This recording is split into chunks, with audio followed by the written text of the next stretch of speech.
Hey, what's up, guys? You're listening to the It Takes a Village podcast. I'm Ashley, your host. This is where the struggles are real, the callings are heavy, the kids are sticky. We come together because it takes a village, and this is your tribe.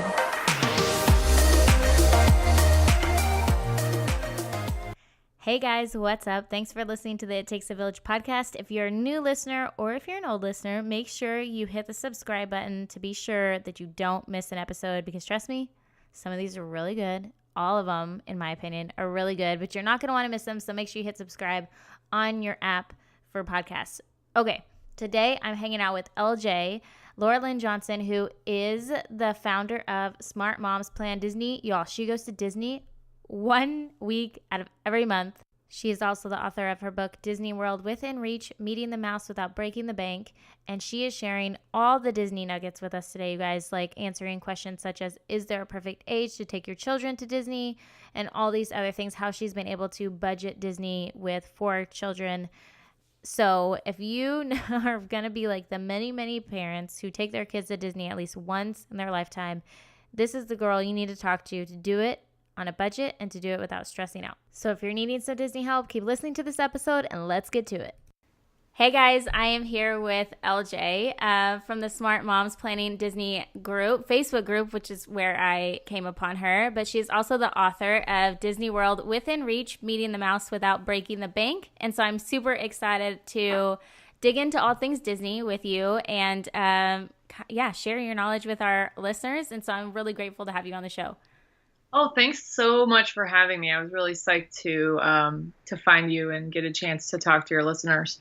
Yeah, so before we get started, I would love for you to kind of give everybody an idea of who you are, what you do, and what life kind of looks like right now. Like how many kids do you have, that sort of thing. Yeah, sure. This is a lot. I have to put it this is a big question. Okay, so my name is Laura Lynn Johnson. Everyone in the world calls me LJ. I have 4 kids. They're 8, 6, about to be 4 tomorrow. I'm going to cry. And then my baby is 19 months. And so I do a lot of things. Probably the thing that takes up the most time right now, business-wise, is my website, Smart Moms Plan Disney. And I started that first and then eventually realized that there was a big need for us to chat with each other as we were planning our Disney trip. So then I started the Facebook group. It's grown. We're about to hit 100,000 members in there. Oh my gosh. Yeah, it's crazy. And I totally had just the intention of just being, a little blog and maybe being able to eventually write off my trips to Disney as business expense. But it kind of grew, and my market, my followers were telling me, we really want to know how to go to Disney inexpensively. Mm-hmm. And luckily I knew how to do that because I had been going to Disney once every month for the last 36 months. Oh my gosh. So yeah, right? I'm not a wealthy woman by any means, so I had to figure out how to do it inexpensively. So when that was the thing that kept coming up and I knew I had the answer, that's when I wrote my book, Disney World Within Reach. And it's sort of founded on the idea of everyone can afford Disney. Mm-hmm. Everyone can afford Disney. It's not this thing that's out of reach. It might be harder for some. It might be more work for some. But if you're determined, there's no reason that you can't get your act together and get your kids to Disney World and make those memories. Yeah. What started this love for Disney and you wanting to share this information? Because for me, Disney is even me thinking about going, and we've been to both parks, but even thinking about going, I'm still that's too much. That's too much for my brain. It is so much. This is a really good story, and I'll try and tell it in a nutshell. But I was basically working a lot in corporate America. I was leading a sales team. I had about 10 salespeople that worked for me for a huge $16 billion company. Mm. And I just thought that's what I wanted. I thought I wanted to, work my way up the ranks and some day lead a huge part of that company. And that's what I was working towards. And I was doing great. I was one of the youngest, they called it level 3. So I was one of the youngest level 3 managers in the history of the company, and doing really well, thought I loved it. And I was stressed out a lot. And I started to kind of become aware that I didn't necessarily know what was going on with my kids. I had 2 kids at the time. And there was times that I was starting to notice, my husband is a stay-at-home dad, was a stay-at-home dad then. And I started to like notice that my daughter was doing things, and I would be so excited. And Mike was very kind to me, my husband. He never was like, yeah, she's been doing that for months. He always just, was like, yeah. But I started to realize that this is not the first time that she's been doing this. And perhaps she's been doing this for a while. And so I was missing my kids, missing them growing up. And somewhere in there, I said, let's go to Disney World. And Ezra's walking. That's my daughter. So she was around 18 months old. And we went to Disney. And it was a big deal with my job. They didn't want to give me the time off, of course. But I went anyway. And it just completely showed me how stressed I really was and how truly unhappy I was, because here I am on Disney property with no stress. Like I just turned my phone off, and I just, walked away, and everything at home will be there when I get back. And for the first time, it was like leaving clothing behind. It was like letting that just fall off your body. Mm-hmm. And like each day that would go by, it was like I was lighter and lighter and happier. And I was seeing my kids in this whole new way and seeing my husband in a whole new way. And Disney just, opened my eyes to really how happy you can be. And I feel like God used Disney World to say to me, like, that is not what you want over there. You do not want to be working 60, 70 hours a week in suits and heels all the time. And you don't want to be working towards building someone else's dream. Like, look at what else is in the world, and I have something better for you. And so because of that connection, like, Disney meant freedom to me. It was not a theme park the way that it probably is for most of your listeners. For me, it was light and joy and happiness and doing what I truly want to do and not what I'm supposed to do. That's good. And, so many moms, though, on the show have talked about that, like how we all have like this plan. I mean, I know I did, like, before my kids came along, it was like you had this like timeline of the things that you wanted to do. And this is, you went to college for this. And then by the age of 26, you wanted to have, kids, or, I had this plan. And of course, that all went up in smoke. And it does for most of us, because once we have kids, then it's like I guess nobody warned you that you're going to be totally thrown off by what you thought you wanted and then what you want and how you do what you want to do. Because a lot of us, whether it's we're staying in that corporate career and we just need to change how we manage it or whatever, or we totally want to get out, like all of us, I feel like, go through that period of like, what the heck do I need to do now? Yes. And yeah, it's hard to navigate for sure. For me, I love Disney for the fact that I feel like it takes my kids back to that innocence place. Like no matter how old they are, because I have an 8 and then about to turn 5-year-old. And it's like once they get there, there's something about it, And I think that's why everybody loves it, because once you step on and you hear the music and everybody's, dressed up and everybody seems happy, and it's like for this moment in time, nothing is like bad, and my kids are young and they're having fun, and there's like, it's just awesome. I love it. I'm over here just like completely nodding as though you can see me. And it's like, I totally agree.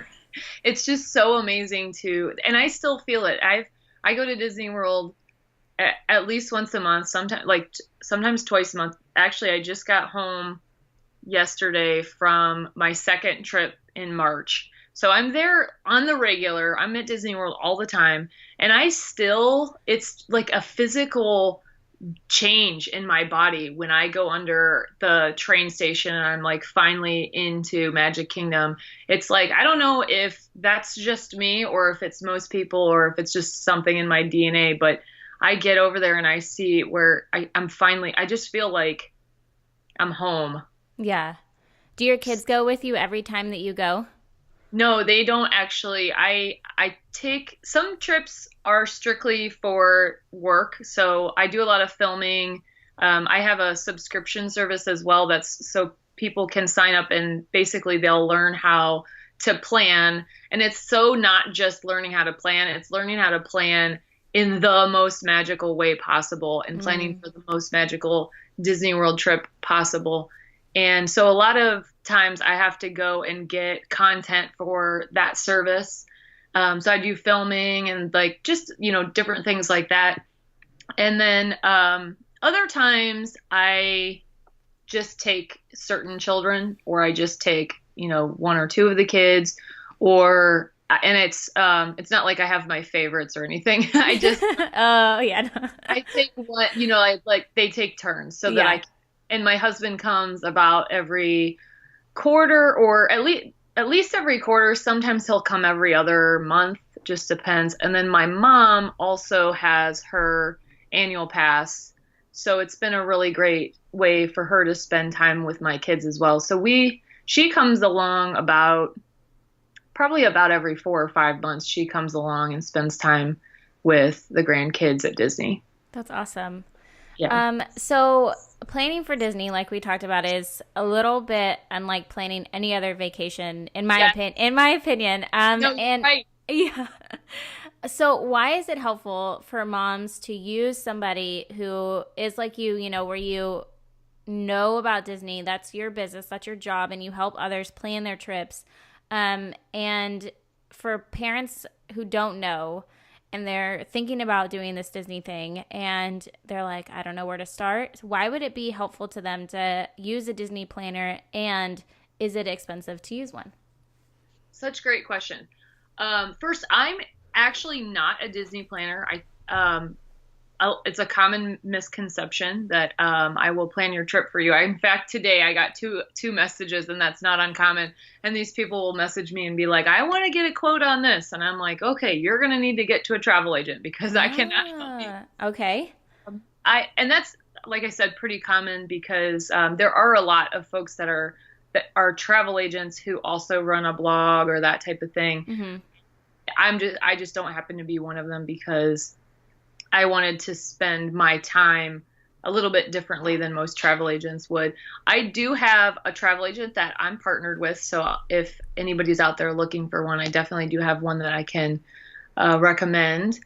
And the big news, the best thing is that travel agents are completely free. That is something that most people don't know when they just start thinking about planning a Disney trip. They are like, oh man, should I do it myself? I wonder how much it costs to have somebody do it for me. Mm-hmm. And like, it's free, y'all. Just do it. Yeah. If for nothing else, even if you love planning Disney yourself, I would still tell you to use a travel agent because they're going to give you insight that you didn't have, somebody to bounce ideas off of, all these great things that come along with it. And then the other aspect of it is that most travel agents are work-at-home moms who are supporting, helping to support their family with this. And I am like so mom empowerment to the nth degree. I'm like, if I don't even need your service, but I hear a mom is doing it from home, where's my credit card? Yeah, for sure. So in this case, you don't have to pay anything extra if you use a travel agent. Disney pays them directly and there's no additional cost to you. The prices straight through Disney are the same as the prices through a travel agent. There's no like built-in or like any kind of like hidden cost to having a travel agent. Disney basically just charges everyone to use a travel agent. Mm-hmm. And then if you don't use one, they keep that money. So there's no reason why you should not use a travel agent. Yeah. I mean, I was the same way when I first started planning our trip. And that is the thing that I had no idea is it going to cost me money to hire somebody? Because I've tried to save money here, people. The other side of that is that you, and please, I might just listen to this one thing that I say. If you're going to Disney World, don't just turn it all over to your travel agent, because they're not invested. I'm very big on like the economics of different situations. And the economics of this situation is that your travel agent is invested in making sure that you're set up with Disney, and that you have the dining plan, that you have tickets, like all those things make your travel agent money. So they're going to be invested in making those things happen. Then that kind of stops right there. They don't make any more money based on how magical your trip is. They don't have like a commission structure based on how happy you end up at the end of the trip. So you have to really grab that back and take responsibility for your children's magical memories, and not, just say, well, I have a travel agent, she's going to book everything for me and I'll just show up. Because though having a travel agent and having them book things for you would be better than not having a travel agent and not having anything booked, your trip would be so much more amazing if you took a little bit of extra time and learned what was possible, and spent a little time going ahead and planning and deciding, and getting your children involved and saying, like, does this sound fun or does that sound fun? And my goal has always been to facilitate that process, the process of, you're already booked with a travel agent, or you're working on getting booked with a travel agent, but there's more for you to do. And that's why my blog is Smart Moms Plan Disney. Okay. They don't just show up. Right. Yeah. I mean, it was definitely, that's what I did. And I wish that I had found you sooner, because, it's kind of all in one place in that way. But, Pinterest is a nightmare for Disney. It's a nightmare. It's a jungle. Oh my gosh. You're actually, I know we didn't even talk about this, but you're totally teeing me up to talk about my new service. It's called Disney Advantage Weekly. And I built it around this idea of, I want to go to Disney. I want to have a magical trip. I want to take those few extra steps in the days leading up to my trip, but I don't want to have to navigate Pinterest. I don't want to be spending 756 hours between now and my trip, like Googling. And I love this new thing that bloggers are doing over on Pinterest, where they like create 25 different images for their same blog post. Oh my gosh, yes. So you're like, oh, that one looks interesting. Oh, I've read that. Oh, that one looks interesting. Oh, I've read that. And you're just spending all this time over there. And not to get like too down on other bloggers, but most bloggers get paid by advertisements. So they want, like, their goals are different than my goals. Their goals are to keep you on their website for as long as possible and to show you as much advertising as possible, because that's how they make their money. Yeah. And for me, I've never been, as a consumer, I have always been like, I will pay you. I don't want to see advertising. And I don't want to be skirting around trying to find the solution to my problem. I don't have time to waste that way. I will rather pay you to give me really good information that I know is going to serve my problem. It's going to solve my issue. And so that's what my service is. That's why I have a book that I charge for. It's not like a free book that I'm hoping you'll come to my website and hang out and, I can show you some ads and make money that way. I charge you for the information. And it's worth it. It's going to save you so much money, and you're going to be so happy at the end of it. And the same way with this subscription service, Disney Advantage Weekly, it's not free. It's going to be a $9 a month service, and it's just getting started. I'm launching April 1st, but each week, you'll pick your topic for the month. So I'll give you choices for your topics. And this month, it's going to be Fast Passes 2.0, like all the strategy behind Fast Passes, not just like, hey, you get 3 and this is how to book them, but like the strategy, like the meat and potatoes. And then the second one you could have picked was snacks. So all things Disney snacks or Fast Pass strategy. And then depending on which one of those you pick, you will receive an activity in your either email, your Facebook Messenger, or you can actually go to my site and like find your activity on there in case you don't want to deal with like the other communication channels.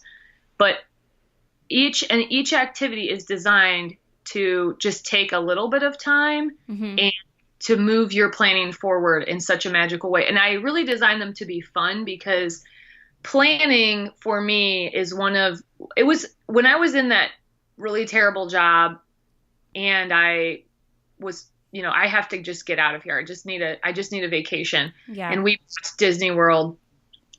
There was a couple of months. I wasn't like the ultimate smart mom with tons of time in between, but I think I had like 2, maybe 3 months in between when I booked it and when we were going. And Disney planning the trip was such an escape for me. Like, it was such a way to dream about a better situation. And honestly, I didn't even know that I was so unhappy in my job and all that. It wasn't really until I got to Disney and saw what it could be. But it was still such an escape to get away and have a few minutes to think about a different life that maybe is out there. And so I built that idea into Disney Advantage Weekly, that every week, sometime during the week, I hope that my moms can find, a 10 or 15 or 20 minute block for them and really enjoy doing something. And so all the things are fun. It's all things that I'm like, it has to be fun or else it didn't make the cut.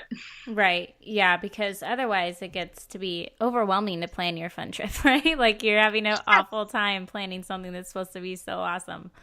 But I've looked through your blog, and like some of this stuff, when did we go? We went maybe 2 years ago, and already a lot of the stuff that you've talked about, I'm like, I have no idea even what that is. Like, that was not a thing. So like, if I wanted to just think that I could just hop onto, planning another trip without doing research again, like, I don't think that I could do that because I'd be missing out.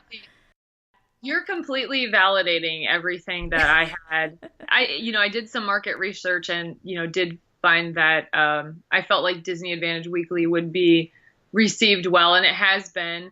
But you're completely validating. That's exactly the experience that I feel like so many moms have with this. Like, and it's fine if some people are like, I just heard the term freeple. They're like, only if it's for free, that's me. Like I'm only going to do things that are free.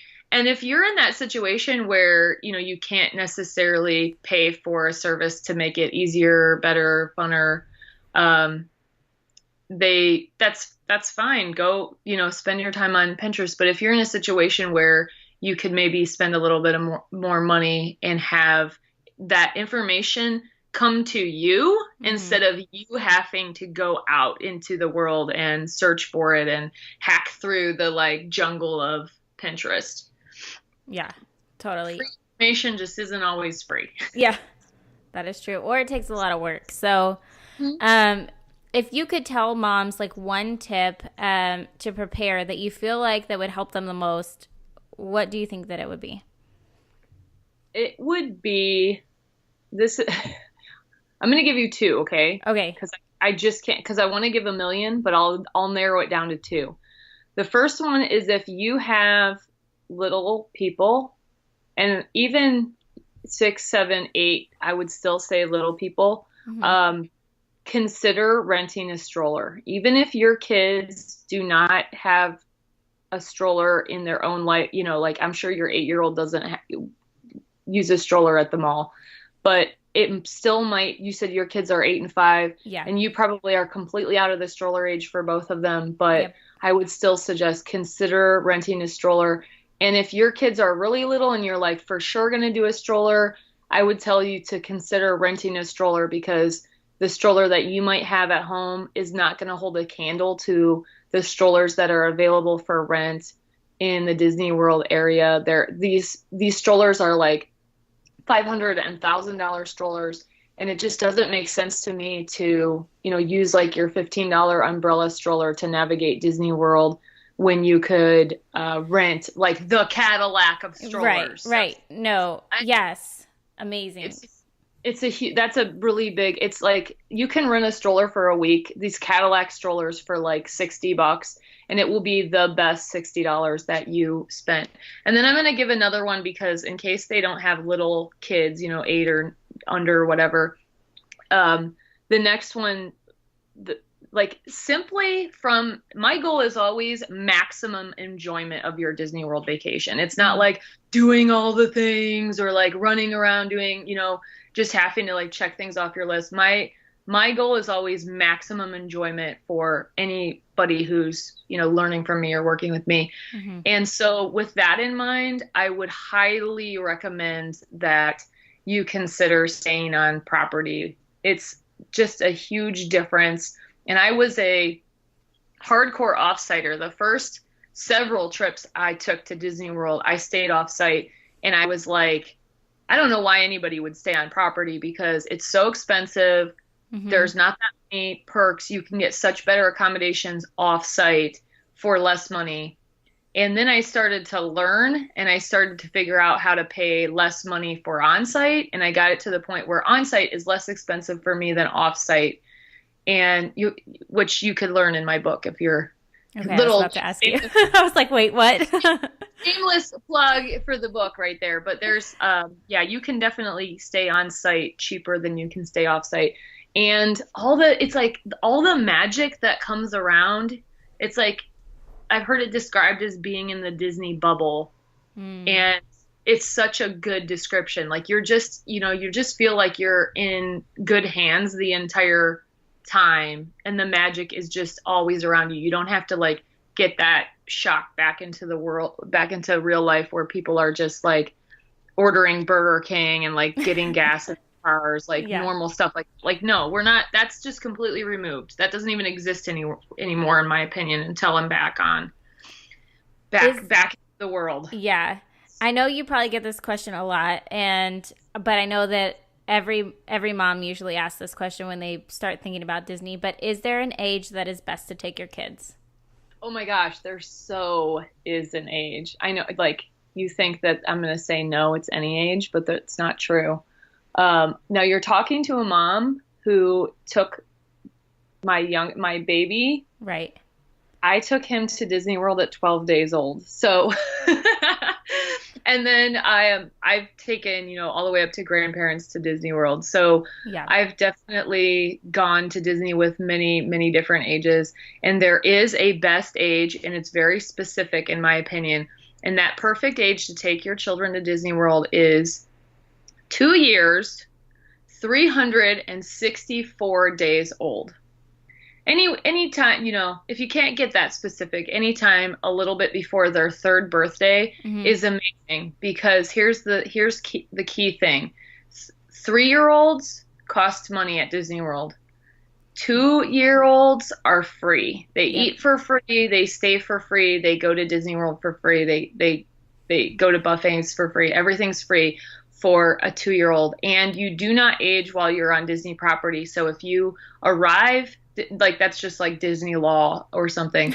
So if you arrive at you Disney, can't grow up at Disney. If you arrive at Disney with a almost 3-year-old, and even if they have their third birthday while they're there, they still consider them 2, and you don't need to buy tickets. And I just adore that age in general. 3-year-olds are my absolute favorite age, and which is why I'm so sad that my Asher is turning 4 tomorrow. I'm like, I feel like my 3-year-old is disappearing. But 3-year-olds are my favorite age, and it's so perfect at Disney. They're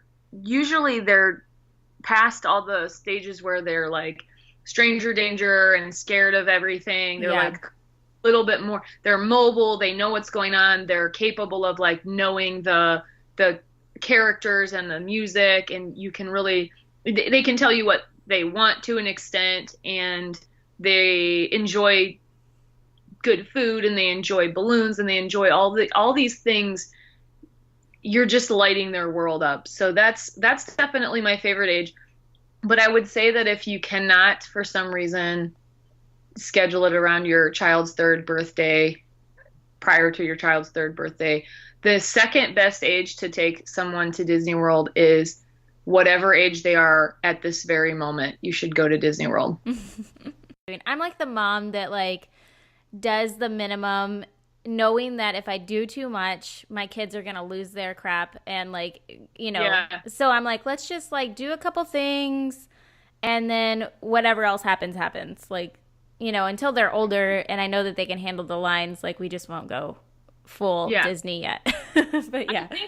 I think what you're really doing is that you're managing your own expectations. And that's a big part of what I teach is that, so Mike and I actually went to Disney World once prior to this trip that was magical. And it was completely different because we, life was just completely different. Mm-hmm. And we actually didn't really have a very good time that first time because honestly, I didn't do any planning. So we just kind of showed up and stood in line all day. And I just think that when you go with young kids, if you have the same expectations that you're going to get to do everything and that you're going to it's going to be this peaceful, like, no, I mean, in my living room, it's like, I can just be home sitting on my butt and there's no peace. So I don't know what people are thinking when they go to, a mass, a place where there's huge crowds and a lot going on and you're moving and shaking. And I'm like, I don't bring peace with me. Like I'm bringing craziness with me. And then we're there. Like I can't expect that anything's going to be different. It's only going to be hyped up.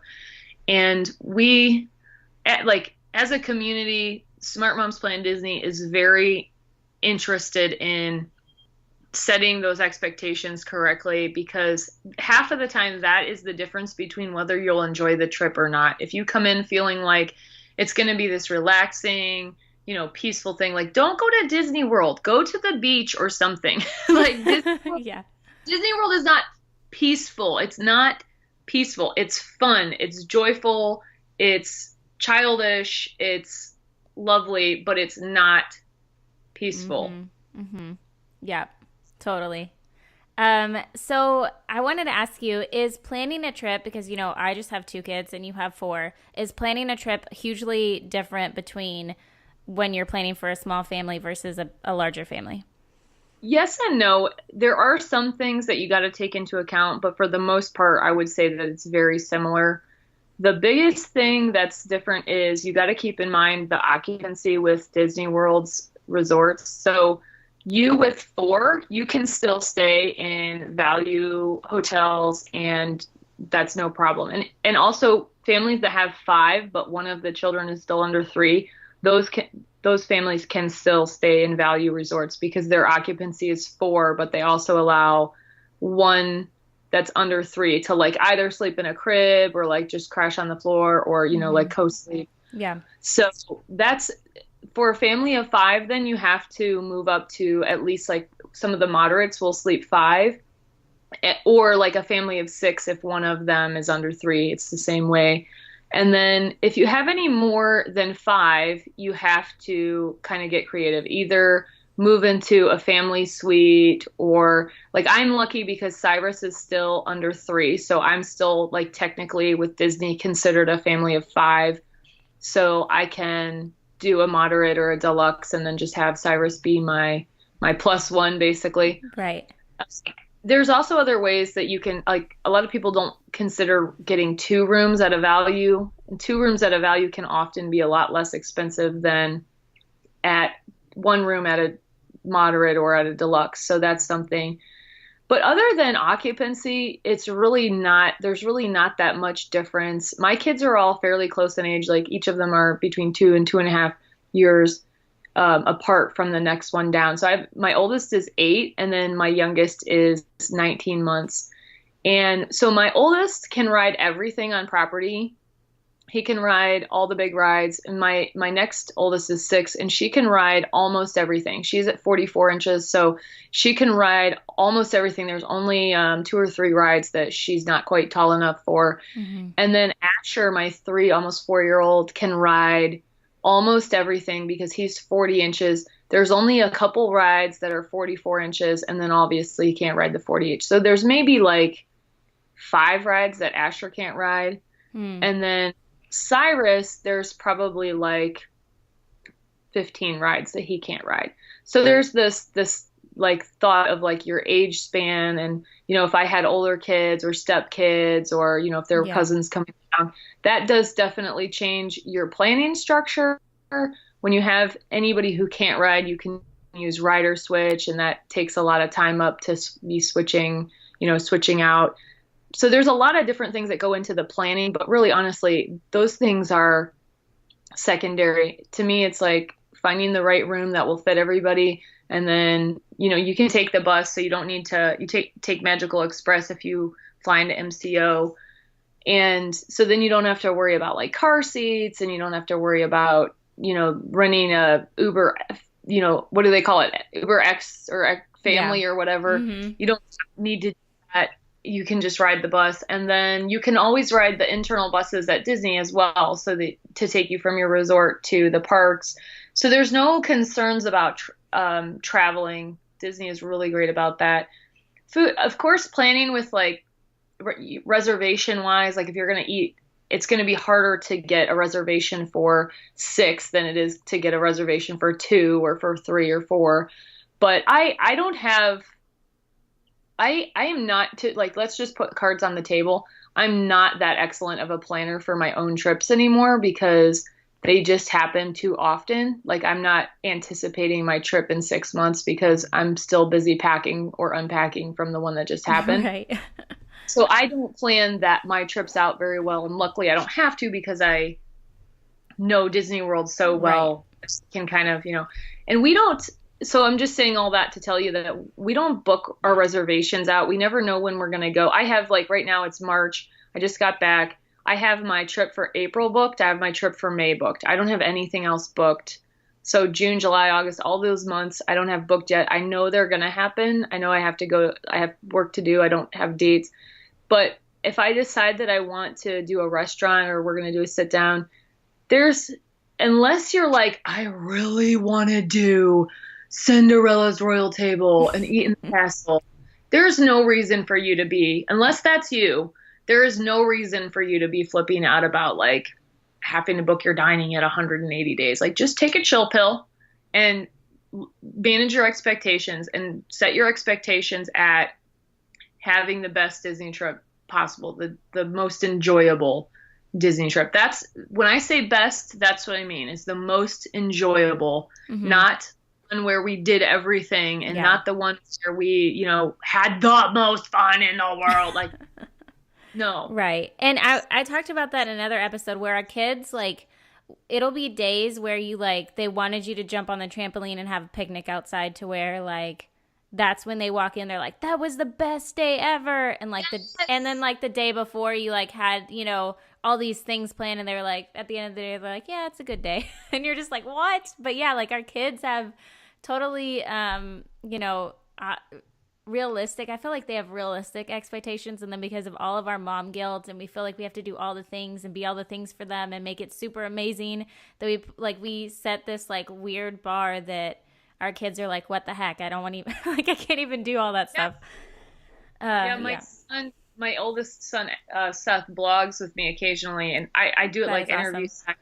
Where I just like I sit with him and I say like, what do you want to talk about? And he usually picks his own topic, and then I ask him, you know, a series of questions, and I just write down what he says.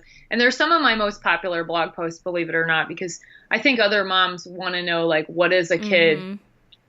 But it's one of the ones that we did was we talked about Be Our Guest, which you probably know, but for those who don't, Be Our Guest is like a very sought after reservation. Yeah. Some of these moms are killing themselves trying to get these reservations.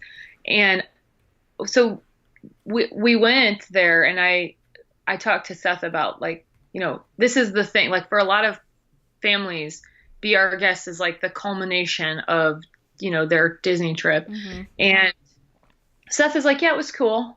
You know, I'm like, you didn't like, it didn't like blow your mind or anything. He's like, no, I liked the Beast, but you know, and the food was good. It wasn't, you know, I'm like, okay, and it's fine because I go into Disney World with a kind of a different expectation, but I wrote that down in a blog post and I put it out there, And it's always one that when I share it, it gets a lot of comments because they're like, I think moms, we do this to ourselves where we create this whole thing that we need to be. And if we're not being or doing that's in our head, we just feel lousy about it. And 9 out of 10 times, I would say like 99 out of 100 times, the other person in this equation, which is your child, does not even want what you want. Your child wants you, especially depending on their age.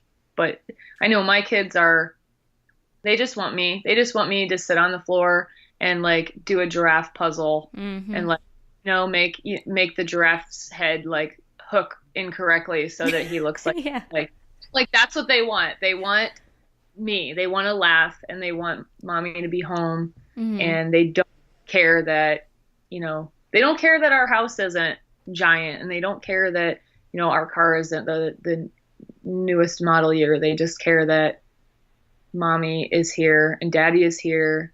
Yeah. And that's the end. Yeah. And so I want to ask you one last Disney related question before we move on to my last 3 questions. But I know you don't do the event planning, particularly for moms, but has there been a story since you've been helping navigate like the extra stuff and and helping moms figure out the budget and all that stuff? Has there been a story that you've heard a mom that you've helped that really like blew you away, like something that you remember that you'll always remember and you just like, I don't know, loved helping that family? Yes, I actually I kind of like relaunched my book, which it's only been out for a little amount. It's not even been a year since I wrote it, but somewhere in there, I decided to relaunch it and just kind of like put my website in a little bit more professional position and that kind of thing. And when I did that, I did a little contest in my private Facebook group that goes along with the Disney World Within Reach book. And I asked, if you just tell me your story, like tell me what the book has meant to you and what's possible now that wasn't then. And I just kind of left it really open-ended. And I was giving away like a $50 gift card or something for it. So I got a ton of responses, and some of them were just mind-blowing. Some of them were like just completely, because just like we were talking a minute ago, we, moms do this to ourselves. And I think that I had kind of done this to myself, feeling like I want to do more for my people. I want to give them more and more and more. And having them, tons and tons of people write in and tell me what the book has meant to them. And there was one in particular that will probably always stand out to me. Her name's Michelle, and she has 2 little kids, and her husband is in the military. And she said that no one in their family has ever gone to Disney World. And when she talked about going to Disney World, she was like laughed at because like, that's impossible. It's not for us. We don't have enough money. That's never going to happen. And her mom was less than supportive, and her sister was, less than supportive. And she said, I don't care. I'm going to find a way to make this dream happen for my kids. She and her husband have not ever been to Disney World, and their 2 little kids, obviously haven't been either. And so I think, God honors determination. And I think when she made that decision that she's going to find a way to get to Disney World, I think that he honored that and brought her into my life and, showed her that, here's a tool. There's not a lot of really great, saving money on Disney World tools out there. And I know because I searched a gazillion and read every pin on Pinterest when I was first starting out. And so she found me, like somehow, some way, God got her here. And she saw that in the book, not to make this totally about, my book, but the I was a little tiny bit on my backstory. I was almost $250,000 in debt when I found Disney World and found my passion. And I did not, I thought I had been saying I was good with money because I was making a lot of money at the big company, but I was not good with money. I was $250,000 in debt. So how can you say you're good with money? Right. And through wanting to go to Disney World more often, I found my motivation and determination to get out of that terrible financial situation. And I paid off over $200,000 of debt in 3 years. Wow. And I learned how to manage money because of Disney World.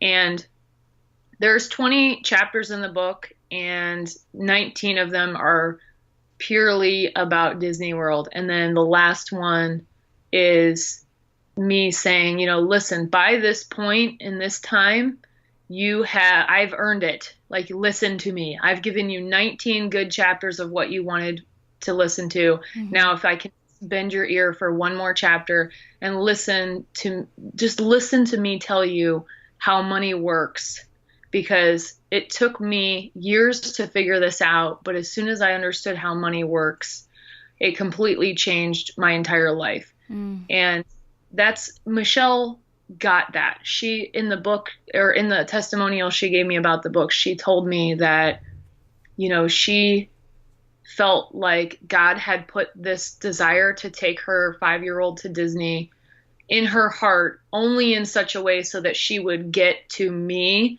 and find that information. And she knows now that she's going to change her entire family's story. Like, this is, and to like talk to her and see her level of intelligence and to see how she's implementing the ideas already.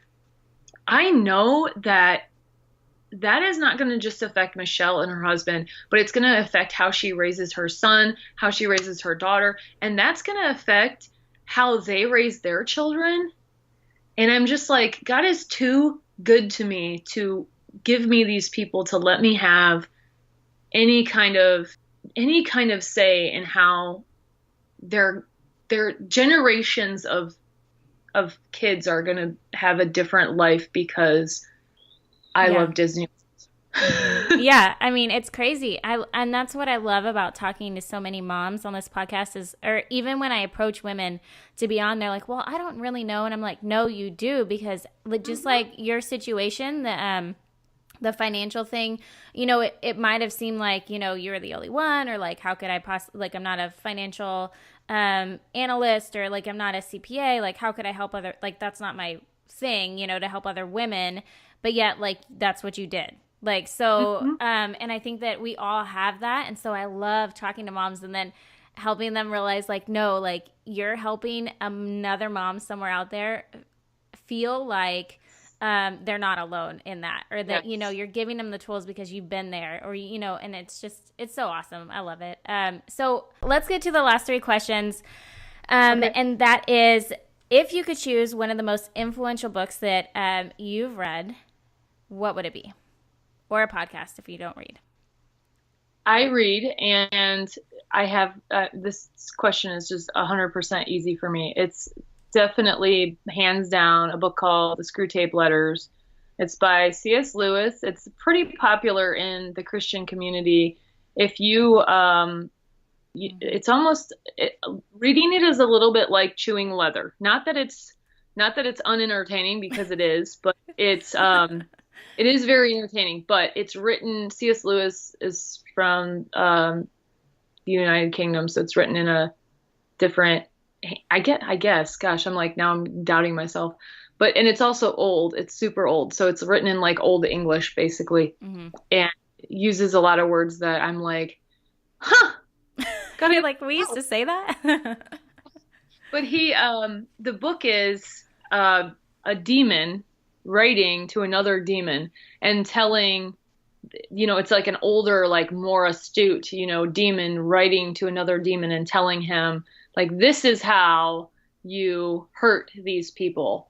And it was so mind blowing to me. It helped me in such a profound way to understand whether you believe in demons or whether you believe in, negative energy or whatever it is, to understand on some level how these negative forces were affecting my life, and just being to see it in my life and call, like when I saw it, calling it out and being like, I know what you're up to. Right.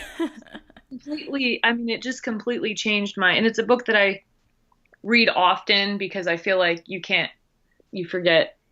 And, so if you are up for chewing some leather, it's like $7 or $8 on Amazon, and it will totally change your perspective on spiritual warfare. What is your favorite form of self-care or doing something that fills you up? My favorite form is probably, and this is like, I'm such a dork. I really like to read, and I really like to be in Disney World. So I really like to take a very good book that I'm excited about reading and go somewhere and just hang out. Usually at like the Magic Kingdom, I'll find like a nice place to sit. And I like to watch people and just kind of like check them out and, sit there reading. And that's something that I just really highly enjoy. And usually when I'm at Disney, I'm doing a lot of like running around and filming and stuff. So it's a lot of times it feels like a huge luxury to take. I've probably just spent a few $100s getting to that location, and then to sit there for a few minutes and really just be. And if you could empower women in one way, what would it be? I would love for moms, women, but really moms, because that's where my heart is, to realize how easy it is to make money for themselves from their living room in their pajamas. I'm in my pajamas right now, just so you know. I don't have any makeup on, and I've made hundreds and hundreds of dollars today. And I think that, I spent the morning with my kids. We made oatmeal, and we were really excited because Daddy when he went to the store last time, he got organic berries. And so this morning, our oatmeal had berries in it, and we were psyched. And that was my morning, and we made enough money to pay our bills for the week. I think that you can do this, that if you're listening, moms out there, if you are listening to this and God is talking to you, you can earn money from your home, and you can absolutely change your life and have what you want and what you need. And if you want to find me and you want to private message me, I can get you some resources to get started. Even if you just start earning what I like to call hobby income of like $100 or a couple $100s a month.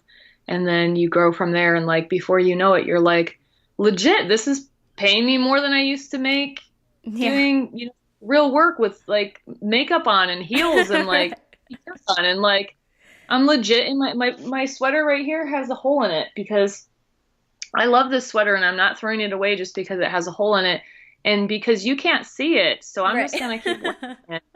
And like, that's my life. And I think that other moms out there would be attracted to that. And I think that God is calling moms to rise up and earn the money and do what they can from home and contribute in so many different ways. Yeah. So if you're out there and that's you, like, find me. My personal Facebook name on Facebook is LJ Laurelyn Johnson, and I get 1 million private messages a day, and I answer them all. So hit me up, and I will direct you. Awesome. And is there anywhere else that if you want moms to find you or find out about your book that they can go to? Yeah. So the book, you can go check the book out at DisneyWorldWithinReach.com. And that website is like solely about the book and the entire, the system that goes along with it. If you are interested in, it depends on how you like to consume your media. If you're in you want to read blogs and that kind of thing, my website is smartmomsplandisney.com. If you're more of like, I'm interested in this person as a person and you want to just kind of follow me and see what my life is like, definitely go to Instagram, because I do a lot of Instagram stories and, share like real time of like, hey, there's berries in our oatmeal, peeps. So my handle over there is Smart Moms Plan Disney. And then I also am totally open, and at least at this time, I don't have 5,000 friends on Facebook yet. So you can also friend me on Facebook, and my a lot of my Facebook, like personal Facebook posts are usually about what like God's doing in my life and my family's lives. And so depending on what aspect of my personality appeals to you, that is where and if you want to just plan Disney with me and leave the rest at the door, you can join my Facebook group. It's called Smart Moms Planning Disney. I changed it to planning because it was kind of confusing to have the Facebook page and the Facebook group name the same thing. And I figured these women are in the act of, so planning, Moms Planning Disney is the Facebook group. Hey guys, hope that episode was helpful to you. If you're like, oh man, I wanted to find her, but she said a bajillion different website names and all that, you can head on over to ittakesavillagepodcast.com, go to the show notes page for this episode, and I will have all the links where you can find her in one place, no problem. Also, don't forget to subscribe so that way you don't miss the next episode. And if you leave a review and tag me on Instagram, I will feature you in my stories and my highlights. And I would love to see who is listening and what episode is your favorite. All right, guys. See you next time.